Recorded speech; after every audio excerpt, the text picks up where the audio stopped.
I'm Sean Heelan. I'm going to be talking today about automatic heap layout manipulation for exploitation. And this is joint work with my supervisors, Tom Mellum and Daniel Croning. Okay, so I want to first of all talk about the manual process of developing an exploit for a heap-based buffer overflow. So if we start from a vulnerability report, this could be a bug you found yourself or a bug you found online. In this case, we're going to look at a vulnerability in PHP. And this particular vulnerability allows us to write a null byte directly after a heap-allocated buffer. So what we want to do is we want to turn that into an exploit that allows us to execute native code. So what we need to do is we need to turn the null byte overwrite into say, an arbitrary read-write primitive, so we can rewrite the memory of the program and gain code execution. So the first thing we do is we construct a minimized test case, which we have here. This is the code that triggers the bug. And the question is, well, what's going to get corrupted when we trigger this vulnerability? It's going to write a null byte immediately after the source buffer. And that could be an unmapped page. It could be allocator metadata, depending on the allocator. It could be user data. It could be a pointer. It could be some sensitive data. So what we need to do is we need to figure out how to get something that we actually want to corrupt after that buffer. So we can do this in a number of ways. One way is we simply go and we look at the source code if we have that available, and we look for a data structure that looks like it will contain something interesting. So with PHP, you can look through it. Eventually, you'll find this GD image struct, which has an array of pixels as its first parameter. So when I first looked at this, my thought was, well, if we can rewrite this array of pixels pointer, maybe we can use the functions for changing the image to start rewriting arbitrary memory. So we need to figure out how do we actually allocate one of these data structures. So we look through the code, we find something that creates an image, then we find some way to trigger that from PHP, and eventually we end up with a minimized test case that looks like this. So we create an image, then we trigger the vulnerability, and we hope that the GD image structure actually gets corrupted. But of course, we've no guarantee that it will. So we could end up with this layout where the GD image struct is before the overflow source, and we're still corrupting something that we don't know what it is. So what we need to do is we need to put something in between the creation of the image structure and the triggering of the vulnerability that guarantees that we actually corrupt the thing that we want to corrupt. Right? Okay, so what we do is we start looking for heap manipulating functions. So we go through the source code again, and we start looking for things that alloc data that the user can control. So here we see the string repeat function will allocate on the heap a string of a size that we can control, so we can use that to manipulate the heap. We look for other functions. So here we see down at the bottom a malloc of a static size, so we can use that to manipulate the heap. And we keep doing this until we have enough primitives available to allow us to manipulate the heap into the state that we want. Okay, so now our exploit looks something like this. We do some heap layout manipulation. We create the image structure. We do some more heap layout manipulation. And we trigger the vulnerability, and we've guaranteed that the image structure is beside the buffer. So it gets corrupted. At that point, it's then up to us to finish the exploit. So completing the exploit in this case is using that vulnerability to rewrite the internals of the allocator to execute native code. Okay, so in this case, the steps to exploitation were as follows. We had to discover a vulnerability. We had to learn how to allocate some sensitive data on the heap. We had to learn how to interact with the allocator via the program's API. Again, remember, we can't just call malloc and free. We have to interact with the target's API, and then that will interact with malloc and free. We then achieve the required heap layout using these functions, and then finally we complete the exploit. So our contributions are in these stages here. We present a dynamic analysis based on the regression tests that come with PHP to discover how to allocate sensitive data on the heap. We then combine that same dynamic analysis with fuzzing to discover ways to interact with the allocator and manipulate the heap. We then present a search algorithm for discovering sequences that result in the correct heap layout. And one of the surprising things with this is actually that the search algorithm is incredibly simple. It turns out, as we'll see later, that a random search can actually achieve the layouts that we wanted, which was pleasantly surprising. And then finally, we present a template-based approach to exploit writing, which allows you to combine, say, the intuition and the creativity of a human exploit developer with the, search power of a machine to complete exploits together. Okay, so first of all, we're going to talk a little bit about allocator design. Allocator implementers have a lot of different design choices they can make depending on their requirements. So you might want to minimize fragmentation, maximize speed, maximize resilience, maximize security. And if we're performing heap layout manipulation, if we're doing it manually, we have to understand how all these allocators work, and it's quite a manual and tedious process. So one of the things that we would like to do is we would like our search algorithm for discovering heap layouts to be agnostic to the allocator. There are two design choices that are particularly important. I won't cover the others. One is a allocator designer can decide to use what are called segregated free lists. And in segregated free lists, these green chunks here are free chunks. And what they do is they keep a list of chunks for each size class. So here we can see we have two size classes. So we have a free list of size 128, a free list of size 32, and then the remainder. And what you can see is these free chunks can be anywhere in memory. Now this is contrasted with what's called segregated storage, or a BIP-based allocator, where when a request for an allocation is received, the allocator allocates, say, multiple pages and then subdivides those pages into chunks of exactly the same size. And then it will never split or coalesce those any further. And why this design is quite important when it comes to heap layout manipulation is you'll notice that only the start and the end chunks can actually be adjacent to chunks of a different size, right? So in the segregated free lists implementation, the chunks of different sizes could be interspersed with each other, whereas with segregated storage, only the start and the end chunks can be adjacent to something of different size. So that we would expect that to change the difficulty of the problem, and we'll see later when we do our analysis that it actually does. Okay, so I'm just going to give a brief introduction to heap layout manipulation. Say we have a source of size, a source buffer of size 8, a destination buffer of size 32, and what we would like to do is we would like to put the destination buffer and the source buffer adjacent to each other so that the destination buffer is corrupted. So the first thing that we could try doing is simply allocating the source buffer and the destination buffer. But what we'll see is because the first free chunk of size 32 is before the first free chunk of size 8, then what ends up happening is the source and the destination end up in the wrong order. So if we trigger the overflow, we won't corrupt the correct thing. So the solution in this case is what's called hole filling. So what we do is we simply fill the hole of size 32 with a throwaway allocation. We fill the hole of size 8 with another throwaway allocation. That leaves the hole of size 196. So now when we allocate the source and the destination, they'll be put beside each other. The destination will get corrupted, and we progress with our exploit. One thing worth mentioning is that a significant challenge in heap layout manipulation is what we'll call noise. So noisy allocations are allocations that occur that we can't prevent. So for example, as I said, you can't interact directly with the allocator. You have to go via the program's API. And therefore, in some situations, it may not be possible to just allocate the thing you want. You may have to also trigger a bunch of other allocations. So in this case, we allocate, when we want to allocate the destination, we also have to allocate this thing of size 32. And now that may get in the way. So we need to figure out some way to get these noisy allocations placed elsewhere on the heap. And the solution to that, so here we see if we just allocate the source and then the destination, this N0 allocation ends up in the way. So the solution is what's called hole creation. So what we do is first of all, we allocate 3 things of size 32, 1 of size 8. Then we free the middle chunk, which creates a hole of size 32. Now when we allocate the destination, the noise is captured by the hole here, and the destination is placed afterwards, after A3. So now if we free A3, we'll create a hole of size 8, and we can place the source in there. So that's what happens here. We end up with the source and destination beside each other again. So that's just to give you a quick introduction to what is involved in heap layout manipulation. It tends to involve hole filling and hole creation, and you're effectively trying to solve this layout puzzle. Okay, so if we want to automate heap layout manipulation, our objective is we want to place the source and the destination buffer adjacent to each other.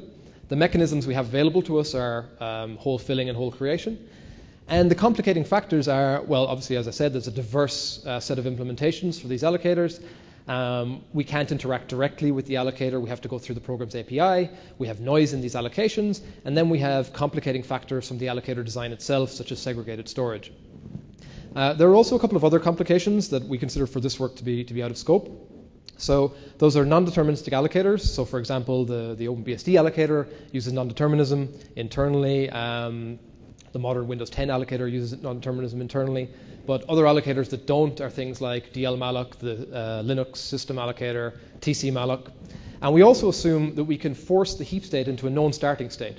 So this occurs in situations, for example, when a new process is spawned for every connection and we have access to the binary. So if it's open source or it's closed source and we can get the binary, or if we can use another vulnerability to kill the server and reset it.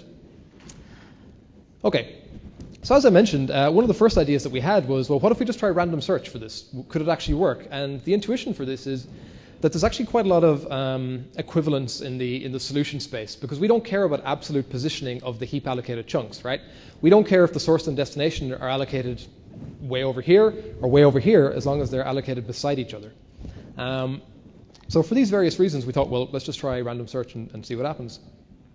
So before we went on to doing this for real on a real target, we thought it might make sense to test it in a set of synthetic benchmarks, because obviously if it doesn't work on synthetic benchmarks, then completing it in a real target isn't going to make much sense. So we used tcmalloc, dlmalloc, AVR libc, and then we captured the starting states for Ruby, Python, and 2 ways of initializing PHP. Took the cross product of these sizes, and then there are also some other parameters related to noise. It ends up with about 2,500 different benchmarks. We allow the random search to guess a maximum of 500,000 solutions, which takes about 15 minutes, and then run all of the benchmarks. So these are the results, averaged over all 4 starting states. So what we can see, first of all, is that when there's no segregated storage, so these 2 allocators don't use segregated storage, and when there's no noise, random search can solve effectively all of the heap layout benchmarks. Once we add segregated storage, so tcmalloc has segregated storage, we see a drop down to about 70% of the problem solved.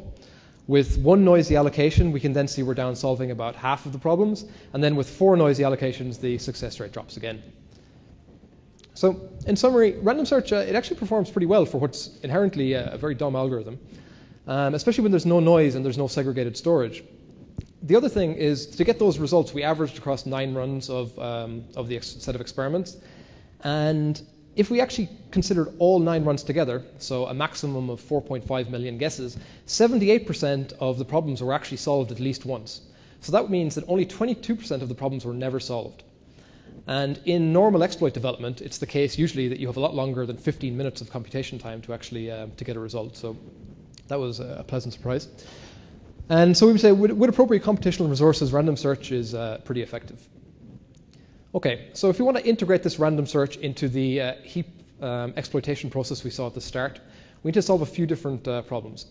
The actual the target program we chose to experiment with is PHP. So PHP has an open bug tracker, and the language is pretty stable, and it's featureful but relatively easy to reason about. And our hypothetical threat model here is you can write a PHP program and you can provide it to the interpreter, and you want to escape from the interpreter to execute native code. Okay, so our high-level algorithm is as follows. First of all, we need to discover how to interact with the allocator via the program's API. We do this in the following. So PHP comes with about 11,000 regression tests. From those regression tests, we can fragment them up into fragments of PHP, and then we can fuzz those individual fragments in an instrumented version of PHP to discover the resulting calls to malloc and free. So once we have these fragments that we know interact with the allocator, what we can do is we can start randomly combining them to manipulate the heap. So we start producing sequences that look like this. And in terms of say a programmer writing PHP, this is obviously nonsense, but what's going on behind the scenes is the heap is being manipulated in a way that we know. Okay, so then we keep randomly generating those, and every time we generate a new PHP program, which tries to manipulate the heap, we check to see if the source and the destination are adjacent, and if they are, we're finished, and if they're not, we just repeat the process. So to evaluate this, we took 3 vulnerabilities in PHP and 10 data structures that are interesting to corrupt. So these data structures all have a pointer as their first field, so if you can corrupt them, you can use them for exploitation usually. A maximum runtime of 12 hours and 40 concurrent analysis processes. And in line with what we saw during the evaluation on the synthetic benchmarks, about 70% of the benchmarks are solved. On average, it takes about 10 minutes, and the maximum runtime for a solved benchmark was about an hour. So that was good to see. Okay, so a heap layout does not an exploit make, right? The fact that you managed to put 2 things beside each other on the heap is great, but in order to actually to complete an exploit, you need other things. So what we decided to do is to provide the exploit developer with the ability to write their exploit as normal and allow them to leave holes in the exploit where a heap layout problem needs to be solved. And what this allows the exploit developer to do is to kind of skip over the tedious process of achieving that heap layout and write their exploit in a much more rapid fashion. So an exploit template looks like this.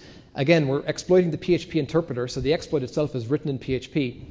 And the holes are these blue lines here. So we have a directive for our analysis engine called SHRIKE, which tells us at these locations we want you to inject heap manipulating things. And then this final one here is we require the distance between this buffer and that buffer to be equal to this value. So this allows the exploit developer to just effectively ignore the fact that the heap layout problem needs to be solved and rapidly progress through the exploit. So the completed exploit looks something like this.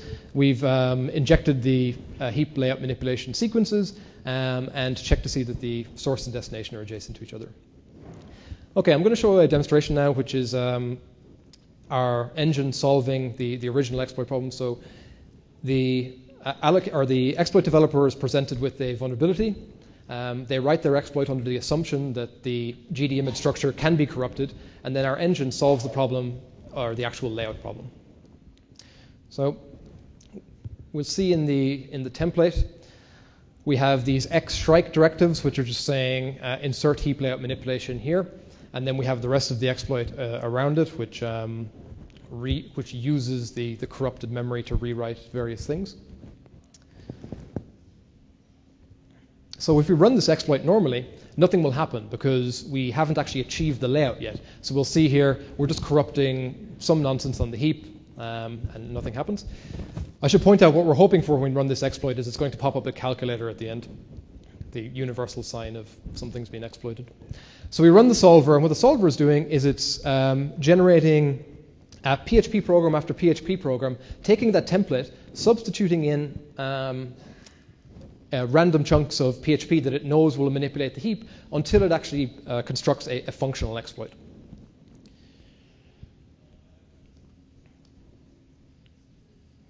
Now what we can see here as the search progresses, the distance between those two chunks is getting smaller and smaller.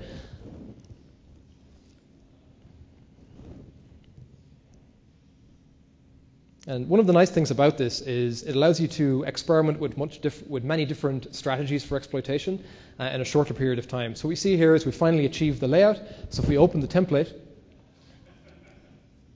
what we'll see is all of this stuff that, again, looks like nonsense, but is manipulating the heap in the background, has been injected into the template.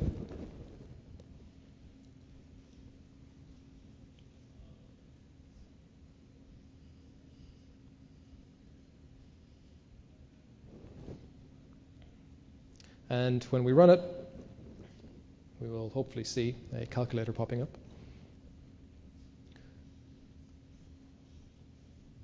So the exploit is completed, and we're done. Okay, so a few takeaways from this. The first is that we can automate heap layout manipulation end-to-end, so discovery of API sequences, discovery of interesting things to corrupt, and then doing the actual manipulation itself. There is plenty of future work in this area, so different types of software, improved discovery of the interaction sequences, and obviously other types of heap-based vulnerabilities. I think the talk after this is actually about a different class of vulnerabilities. Random search is an effective mechanism for automatic heap layout manipulation. It's solving somewhere between 70 to 75% of most of the test cases that we came across. However, there's again plenty of scope here for improved search. We actually have a paper coming up which is a vastly improved search. Also relaxing the constraints on non-determinism in a starting state, so we can work with different allocators and different classes of programs. One of the more interesting things I think from this is that the exploit templates are kind of a new approach to adding automation to exploitation, where we can kind of take the creativity, intuition of a human exploit developer and combine that with a search algorithm to get the best of both worlds. And then SHRIKE itself is a proof of concept system of all of these ideas. It's open source, and you can find it on GitHub. Okay, thank you very much, and if you have any questions, I'd be happy to take them. Like I said, you can find the code and paper here. Thank you.